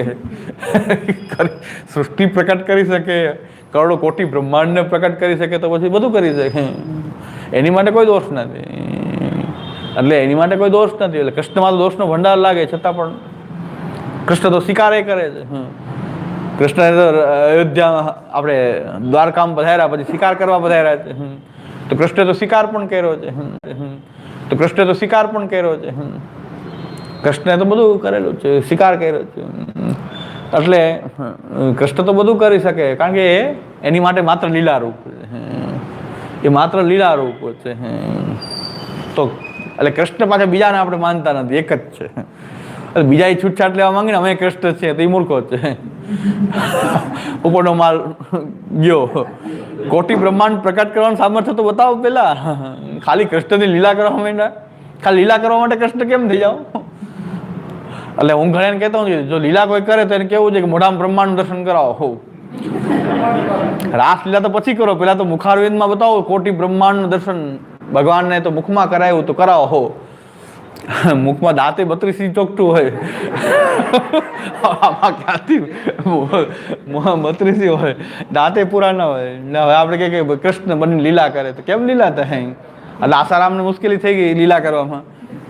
એમાં આપણે ઘણા છે એવા આસારામ, પુષ્ટિ માર્ગમાં ઘણા ફરે છે કૃષ્ણ લીલા કરવા વાળા. અરે ભાઈ, તો કૃષ્ણ હો તો કોટી બ્રહ્માંડનું રૂપ પોતાના મુખમાં બતાવ્યું છે ભગવાને. મુખમાં બતાવ્યું છે ભગવાને, વિરાટ રૂપ બતાવ્યું છે. થોડાક તો 1-2 ઇંચ તો વધો, તમારી 1-2 ઇંચ 2 ફૂટ વધીને બતાવો, 1 ફૂટ વધીને બતાવો, વિરાટ રૂપ બતાવો. તો કેમ નથી બતાવી શકતા? લીલા કરવાનો અધિકાર કેમ આવે? તો કૃષ્ણ બીજા કોઈ હોઈ શકે નહીં, કારણ કે મહાપ્રભુજી જાહેર કરી દીધું છે, કૃષ્ણાત પરમ નાસ્તિ દૈવમ વસ્તો દોષ વર્જિતમ. કોઈ કૃષ્ણ બીજો છે જ નહીં, એક જ છે. કૃષ્ણાત પરમ નાસ્તિ દૈવમ વસ્તુતો દોષ વર્જિતમ. મહાપ્રભુજી કીધું બીજું કોઈ દૈવતા નથી, પર છે જ નહીં. વ્રજભક્તોને પણ નહીં માનવા જોઈએ. મહાપ્રભુજી કહે છે વ્રજભક્તો પણ નહીં, કૃષ્ણથી પર તો વ્રજભક્તો પણ નથી. વ્રજભક્તોને પણ નથી માન્યા. તો બધા જ જે છે એ કૃષ્ણ એક જ છે. એ કાલને વશ નથી. એને કર્મનું બંધન, કાલનું બંધન એની માટે, કર્મનું બંધન, કાલનું બંધન એની માટે કાંઈ નથી. એ એક તત્વ એક જ છે. બીજા કોઈ કૃષ્ણ બની શકે નહીં, એ અમે માનીએ છીએ. કૃષ્ણ એક જ હોય છે. બીજા બનીને પ્રયત્ન કરે બધા આસારામની જેમ, પછી રામ રહીમ ને આસારામનું પછી હવે સામર્થ્ય કેમ બહાર નથી કરતા? અમારા કૃષ્ણ તો જન્મતા વેત જ એ કાલ કોઠરીમાંથી બધા બંધનો તોડી નાખ્યા હતા. બાર પધારી, ગોકુલ પધારી ગયા હતા. તમે કેમ હવાથી અમારો છો? બેલ જામીન મળતી નથી. જામીન મળતી નથી બિચારાને. લીલા બહુ ભારી પડી ગઈ છે કે હવે બહાર કાઢો તો લીલા ન કરું કોઈ દિવસ, એમ કે છે. પણ કોણ કાઢે હવે? આજીવન કારાવાસ થઈ ગયો. રામ રહીમ પણ એને પણ 20 વર્ષની તો પડી ગઈ છે. હજી બીજા કેસ ચાલુ છે. 20 વર્ષની સજા પડી ગઈ, એની પડી ગઈ છે. 20 વર્ષ કે આજીવન એની પડી તો ગઈ છે. બધા લીલામાં જ હેરાન થઈ ગયા. લીલા હેરાન કરી બધાને. કૃષ્ણ બનવા જાવ બહુ, જે એવો દાવો કરતો હોય ભગવાન છે કૃષ્ણ આપ, જે એવો દાવો કરતો હોય ભગવાન છે કૃષ્ણ આપ.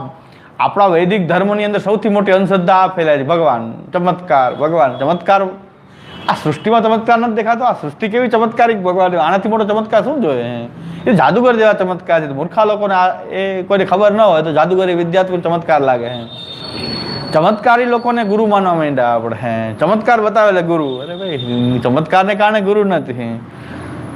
પણ આપણી દ્રષ્ટિમાં એમ કે આ જો ભગવાનનો કેવો ચમત્કાર છે, આ સૃષ્ટિ, એમાં ચમત્કાર ઓછો છે? સૃષ્ટિ એ કઈ ચમત્કાર ઓછો છે? અરે મનુષ્ય કરી રહ્યા છે કર્મ, એમાં કેટલી શક્તિઓ મનુષ્યમાં ભરેલી છે ભગવાન. તો એ ચમત્કાર તો એમાં દ્રષ્ટિ રાખીએ તો બધી જગ્યાએ આ બ્રહ્મ કેટલો, એ ચમત્કાર કરતા એનું બ્રહ્મ દર્શન કરવું એને ગુરુ માનવા જોઈએ. ચમત્કાર બતાવે એટલે કોઈ ગુરુ માની લે, કોઈ આ બતાવી દે. જેનું બ્રહ્મ સાક્ષાત બ્રહ્માત્મક રૂપ હોય, જેમ કે આચાર્યચરણ છે તો સાક્ષાત કૃષ્ણમય હોવાને કારણે એ ચમત્કાર તો આપોઆપ થઈ ગયા છે કે એના માટે આપણે કંઈ એવો ધ્યેય નથી બતાવવું, આ સામર્થ્ય છે તો બતાવી દીધું, પણ એના કારણે જ મહાપ્રભુજીને ગુરુ માનવા એવું નથી. મહાપ્રભુજી આપણને કૃષ્ણનું સ્વરૂપ બતાવ્યું, બ્રહ્મનું સ્વરૂપ બતાવ્યું, આપણને ઘર ઘરમાં કૃષ્ણ સેવાથી કૃષ્ણને પ્રગટાવ્યા, એ ચમત્કાર ઓછો છે. ભક્તિ પ્રગટવી આ સમયમાં એ ચમત્કાર છે ને. કોને ભક્તિની જરૂર છે અત્યારે? એમાં આપણને કંઈક ભક્તિભાવ થતો હોય તો એ મોટો ચમત્કાર છે. ગુરુ એવો ચમત્કાર કરવો જોઈએ કે ભક્તિભાવ પ્રકટ થાય. અત્યારે બધાને પૈસા, સંપત્તિ, રાગ, ભોગ, આનંદ, પ્રમોદ, વિષય બધા એમાં જ મગ્ન છે. કોને આમાં કોઈને ભક્તિભાવ થતો હોય તો એ ચમત્કાર જ કહેવાય કે આ સમયમાં ભગવાન જોઈએ એવું કોનું? તો આ સમયમાં તો કોઈને ખાલી ભગવાનની કામના થવી એ જ મોટો ચમત્કાર લાગે. અને એવો ચમત્કાર ગુરુ કરતા હોય તો એ ગુરુ સાચા, કે તમને ભક્તિભાવ પ્રગટાવે. બધાની અંદર તમારી અંદર ભક્તિભાવને પ્રકટ કરે એ ગુરુ સાચા. આપણા બધા જ આચાર્યો, શંકરાચાર્ય, રામાનુજાચાર્ય, મધ્વાચાર્ય, નિંબાકાચાર્ય, એ બધાએ બ્રહ્મસૂત્રના ભાષ્ય લખીને બ્રહ્મના સ્વરૂપને સમજાવ્યું છે. બધાએ જ આ સંસારથી મુક્ત થવાની વાત કરી છે, ભક્તિની વાત કરી છે. એ જ્ઞાન આપનારા આચાર્ય છે. એ બધા આચાર્યોએ ક્યાંક ને ક્યાંક અલૌકિક જ્ઞાન આપ્યું. એમ નથી કીધું આમાં મગ્ન રહેવો, મોજ શોખમાં બધા મગ્ન રહેવા ઉપાય બતાવે. આજે એક વૈષ્ણવ મને કહેતા મને કે પુષ્ટિમાર્ગની સંખ્યા હવે દિન પ્રતિદિન ઘટી જવાની છે. મેં ભલે ઘટે, આ વૈધી બહુ હેરાન કરે છે. ભલે ઘટે, આ વૈધા છે ઘટી જાય તો સારું. એ કે બહુ હવે આ ઘટી જશે, આ નહીં ચાલે. મને કે અમારા પરિવારમાં 4-5 જણા સ્વામિનારાયણ થઈ ગયા, મામાના ફઈના છોકરાને સ્વામિનારાયણ થઈ ગયા. થાય, મેં કીધું સ્વામિનારાયણ સારું લાગતા હોય તો જાય તો શું વાંધો? એને સારું લાગે છે ને, એમાં એને સ્વામિનારાયણ સારું લાગ્યું હશે ને તો જાય, એમાં શું વાંધો? જવું જોઈએ એમાં. મેં કહ્યું શું કામ ગયા સ્વામિનારાયણ? કે એમાં એમ કીધું કે જે આ સંપ્રદાયમાં આવે છે એટલે એ લોકો એમ કીધું કે સ્વામિનારાયણ જે થાય ને એ રોટલે ઓટલે દુઃખી ન હોય, અન્નથી દુઃખી ન થાય ક્યારેય, ઘરથી દુઃખી ન થાય, એટલે સ્વામિનારાયણ. મેં કીધું એને એમાં જ જવું જોઈએ. સાચી વાત છે. મેં કીધું રોટલો ઓટલા દુઃખી નહીં થતા હોય સ્વામિનારાયણ, મને ખબર નથી. મેં કીધું સજાનંદ સ્વામી શું આજ્ઞા કરી છે, પણ રોટલા દુઃખી નહીં થતા હોય ત્યાં જવું છે. અમે તો એવું કંઈ ગેરંટી આપતા નથી. રોટલા ઓટલા દુઃખી નહીં થાય એવી કોઈ ગેરંટી નથી, એવી કોઈ ગેરંટી નથી. એ ગેરંટી આપતા હોય તો જવું જોઈએ. જેને અન્નની અને રોટલાની જરૂરિયાત છે જવું જોઈએ. એનાથી આગળ કોઈને કષ્ટની જરૂરિયાત હોય તો અમારી પાસે માર્ગ છે, પણ રોટલાની ગેરંટી નથી, નથી ઓટલાની ગેરંટી, ન રોટલાની ગેરંટી, ન શિક્ષણની ગેરંટી, ન વિદ્યાધામની ગેરંટી, કાંઈ નથી. કૃષ્ણ જોતા હોય તો એના માર્ગ મહાપ્રભુજીએ બતાવ્યો છે. બાકી અન્નની જરૂરિયાત જેને છે તો ત્યાં પૂરી થતી હોય તો આવા આનંદથી જવું જોઈએ. આપણે કેમ અન્ન બધાને પૂરું કરવા માટે આપણે સમર્થ નથી, એ લોકો સમર્થ હોય ત્યાં જાય. આજે જ મને વૈષ્ણવ કહેતા મને કે સંખ્યા ધીરે ધીરે આપણી બધી ઘટી જવાની. ઘટી જાય તો ઘટી જાય, ભલે ઘટી જાય, ઘટી જાય તો સારું. હું આ વધી હેરાન કરી છે, આ વધારે છે હેરાન કરે છે. અને સાચી વાત છે. શું કામ ગયા એ મેં પૂછ્યું હતું, શું કામ ગયા તમારા જે સગા સંબંધી કોઈ ગયા સ્વામિનારાયણ, શું કામ ગયા? આ કારણથી ગયા તો જવું જોઈએ, જવું જોઈએ. કારણ કે રોટલા ઓટલાની જરૂરિયાત છે ને એના માટે જ જો એને સંપ્રદાય જોતો હોય તો સંપ્રદાય ખાલી કાંઈ રોટલા માટે છે? સંપ્રદાય કાંઈ ખાલી ભૌતિક સુખ સંપત્તિની ગેરંટી આપવા માટે કોઈ સંપ્રદાય છે? આ ભુવા, ભરાડી, બાવા, સાધુ, તાંત્રિક, ઢોંગીઓ આ બધા ચાલે છે એના માટે કે લોકોને ધર્મ માટે ખાલી પૈસા સંપત્તિ માટે ધર્મ જોઈએ છે. તો આ બધા ઢોંગી લોભીના ગામમાં જુતારા એ ભૂખા ન મરે. તો બધા ઢોંગીઓ જે છે કે કોઈ શાસ્ત્ર જ્ઞાન નથી, કોઈ પરંપરા નથી, કોઈ સંપ્રદાય નથી, છતાં બધા આ ધર્મના ઉપદેશક થઈ ગયા છે. તો ટીવીમાં જે બોલવા આવે છે ધર્મના પ્રતિનિધિ તરીકે, હવે ઓરિજિનલ ધર્માચાર્ય કહેવાય જ નહીં. એવા લોકોને પ્રતિનિધિ બનાવીને બેસાડવામાં આવે છે. હવે એ જ્યોતિષના કામ કરી રહ્યા છે. ઓલા બીજા મહારાજ પકડાણા, ઓલા બહુ રોજ ટીવીમાં આવતા, હવે બંધ થઈ ગયા.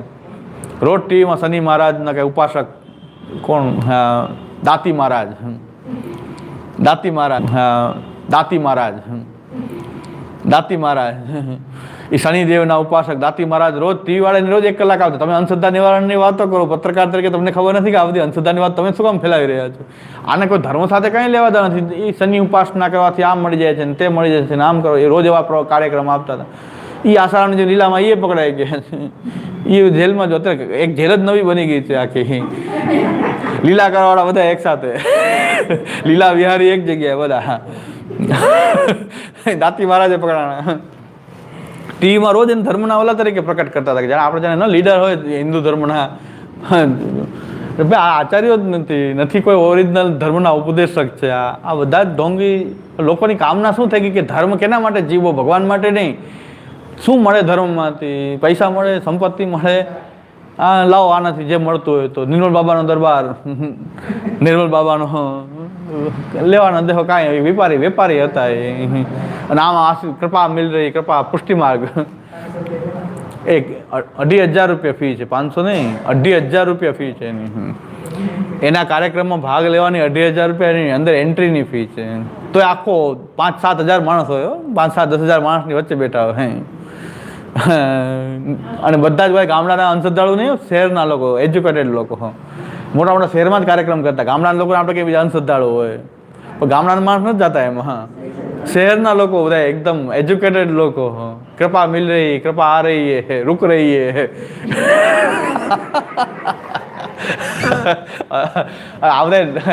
આપણી કામના શું થઈ ગઈ? પૈસા, સંપત્તિ, આપણા કામ અટકી ગયા છે. ભૌતિક વસ્તુ માટે જ ધર્મ જોતો હોય તો આ ઢોંગી ધુતારા બધા ધર્મના ઉપદેશક બની જશે.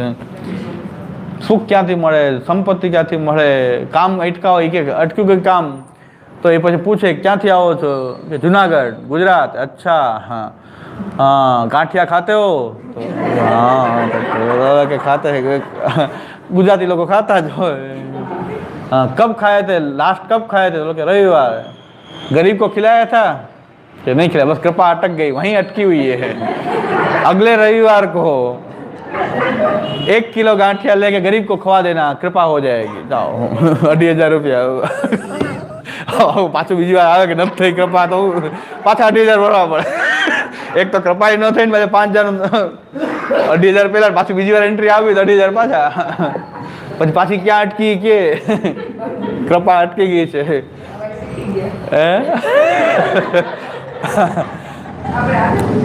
એટલે 2,500 રૂપિયા દર વખતે આપવા પડે કૃપા માટે. ગાંઠિયા ખવડાવે, ગાંઠિયા ખાવું લગભગ કોઈ લોકો ગરીબને ખવડાવીને ખાતા નથી, ખબર છે. એ દર વખતે એમ બોલે ગાંઠિયા ખાયા હતા કે હા ખાયા. गरीब को खिलाया था कि नहीं, बस वहीं अटकी हुई है कृपा. हाँ अब गरीब को पहले खिला देना. हाँ बात पूरी. अब कृपा हो जाएगी, जाओ. તો આ બધા શું છે? આ બધાનું ચાલે છે તંત્ર.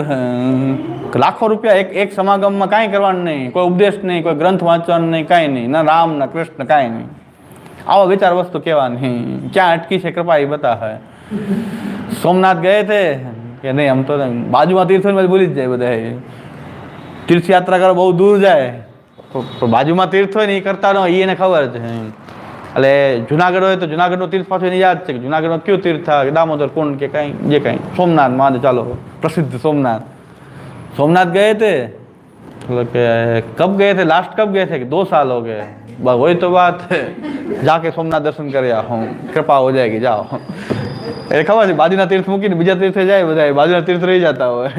અહીંયા ઓછા જતા હોય. આપણે વારંવાર આપણે દામોદર કુંડ હું 2-5 વર્ષે કદાચ જાતો હોય તો જાતો હોય. મને પોતાને દામોદર કુંડ જે છે, અને મારી જિંદગીમાં એક જ વાર નાહ્યો દામોદર કુંડમાં. સ્નાન એક જ વાર કર્યું હજી સુધી.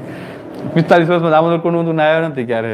એક વાર નાહ્યો હતો, એમાં નાનીજીને ઓલો દશાનો ઘાટ હતો ને, ત્યાં રાખ્યો હતો અમે. એમાં એક વાર પહેલી વાર, છેલ્લી વાર, હજી સુધી નાહ્યો નથી. હવે નિર્મલ બાબાને ખબર છે કે ગામમાં તીર્થો એ કોઈ જાતું ન હોય, તેમ કે ગયે થે તો કે નહીં 2 साल तक नहीं जाओ, कृपा कहाँ से होगी, જાઓ.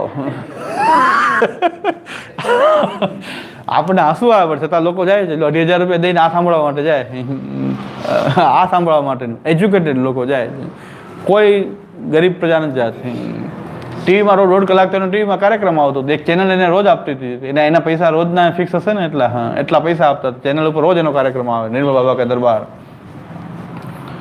એટલે સમજવાની વાત એ છે કે આપણા આચાર્યો જે છે, ધર્મ ખાલી ભૌતિક સુખ સંપત્તિ માટે કોઈ ધર્મનો બોધ નથી કર્યો. ચમત્કારથી લોકો, આવા લોકો આકર્ષી જાય ને, ચમત્કારની ભાવના હશે તો આવા લોકોનું પોષણ ધર્મના નામે થતું રહેશે. એમાં આને કોઈ આપણા શાસ્ત્રીય ધર્મ સાથે કાંઈ સંબંધ નથી. આને લોકો કોઈ હિન્દુ ધર્મ કહેતું હોય તો બહુ મૂર્ખાઈની વાત છે, કે ખોટું આપણું પ્રોજેક્શન થાય છે આપણા ધર્મનું, કે આપણો ધર્મ એટલો તુચ્છ, એટલો પોકળ, એટલો તુચ્છ ધર્મ કે હિન્દુ ધર્મ નથી. વેદશાસ્ત્રો, ગીતા, ભાગવત આદિ પુરાણો એ આવા તુચ્છ ધર્મ માટે નથી. એટલે આવા કોઈ કારણથી કોઈ બીજા ધર્મ સ્વીકાર લેતા હોય તો સ્વીકારી લે સારું. એટલે આપણે સમજીએ કે સૃષ્ટૌ સાધારણમ તદ્ધિ શ્વાંસેન પ્રકટમ યથા કાલવત સકલમ રૂપમ, કાલની જેમ જ એનું આ સકલમ રૂપમ, એનું જે રૂપમ અંગમ, એનું અંગરૂપ જે છે, તદ વશકમ, એ પાછું શું છે, કોને વશ છે? જે કાલને વશ હોય એ જ કર્મ, એનાથી જ કર્મ પ્રકટ થતું હોય છે.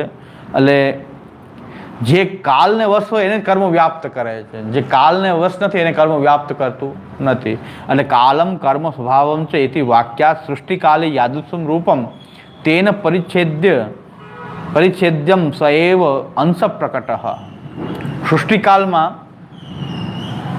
યાદૃશમ રૂપમ તેન પરિચ્છેદ, એમાં જે પ્રકારથી એમાં પરિચ્છેદ કરીને જેટલો અંશ પ્રકટ થાય છે, અસ્યાપી ચિદાનંદ તિરોભાવાદિ કાલવદેવ ઇતિહાસ કાલવત સકલમ રૂપમ અંગમ.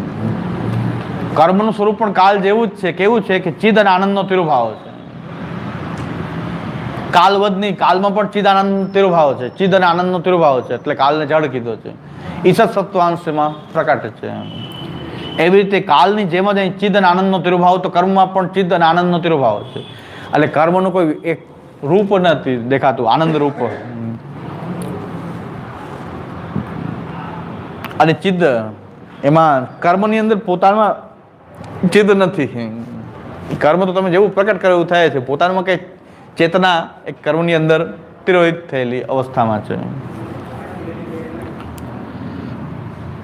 ચિદાનંદ તિરોભાવાદિ કાલવદેવ, એમાં ચિદ અને આનંદનો તિરોભાવ, કાલમાં પણ ચિદ અને આનંદનો તિરોભાવ છે, એમ કર્મમાં પણ ચિદ અને આનંદનો તિરોભાવ છે. ઈશા સત્વાંશ જેમ કાલમાં પ્રકટ છે, અહીં પણ ઈશા સત્વાંશ દેખાય છે કે કર્મ થયું એમ દેખાય છે.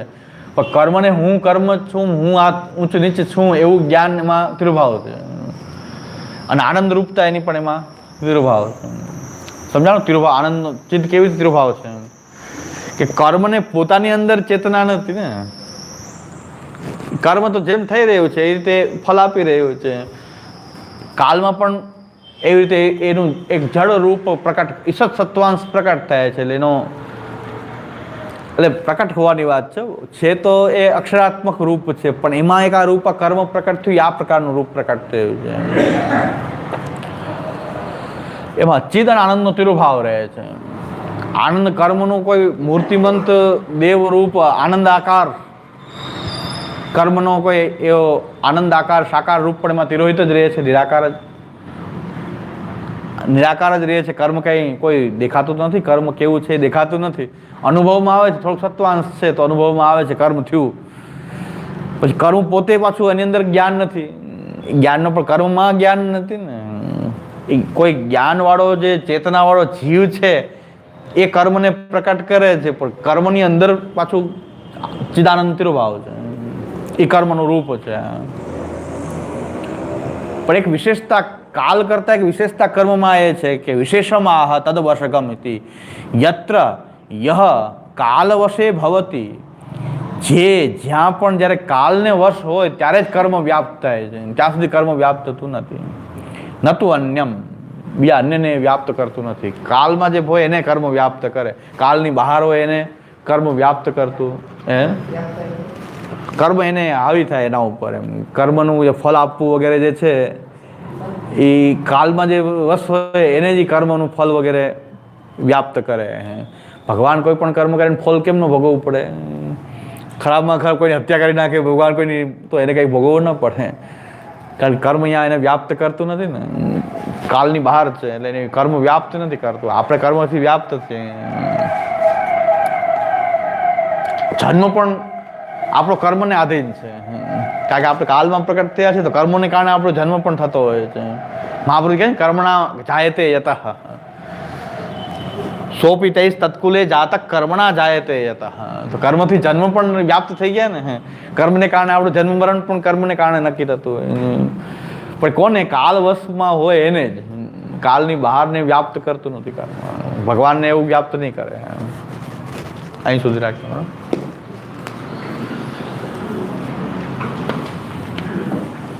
આ એક ભાષાંતરનું રૂપ સારું છે, પણ આપણો હેતુ એવો છે કે થોડું ડિટેલવાળું ભાષાંતર થાય. આમાં જે ડિટેલવાળું જે છે ને એવું, એટલે આપણી આજે બ્રજભાષા ટીકાનું કોઈ ટ્રાન્સલેશન કરી શકતું હોય તો સારી વાત છે. આ તો છે જ એક સૂક્ષ્મ રૂપમાં તો મેં થોડું ઘણું કર્યું છે.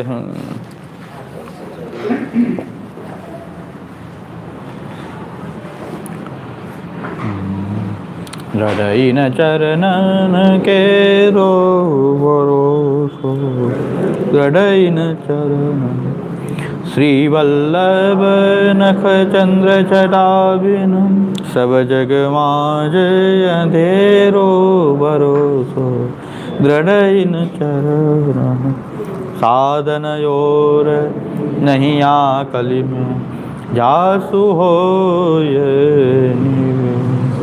सूर कहा कहे द्विविधयाधरो, बिना मोल को चेरो भरोसो, नैन चरण हृदय न चरण केरो भरोसो.